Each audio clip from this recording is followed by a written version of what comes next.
Сайрам ауданына қарасты Қарабұлақ ауылдық округі облыс көлемінде мал айналымы және ет экспорты жөнінен алдыңғы қатардағы аймақтың бірі. Яғни мұнда әрі қара мал бордақылаумен айналысатын көптеген шаруашылықтар жұмыс жасаса, Қарабұлақ округі бойынша жалпы саны 12 мал сою орындары бар.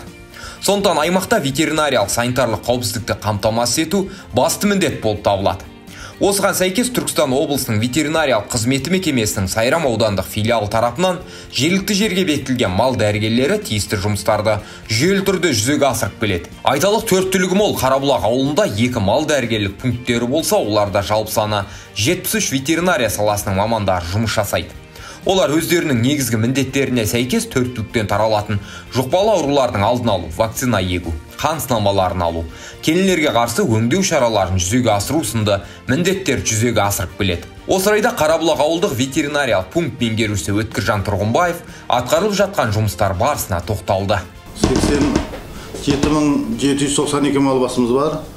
69.000 уақ мал бар, 51.990 жылқымыз бар. Көктемгі вакцинацияларını жүргізіп бітіп қалдық уже. Маусым айыныңки яшур ауруына алдын ала жұмыстар жүргізілуде қазір бүгінгі таңда.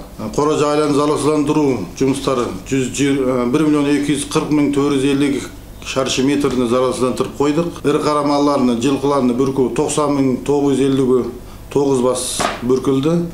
Уақ малны толығымен 51.990 бас тоғытып бәрін аяқтап қойдық. Аусыл ауруының алдын ала жұмыстар атқарып жатырмыз бүгінгі таңда. Бізде еңбек ақы жақсы көтерілді.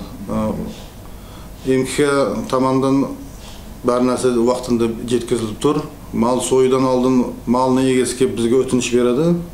Сол өтінішке қарап мал сою орынларға форма 1 анықтама жазып береміз уақытында.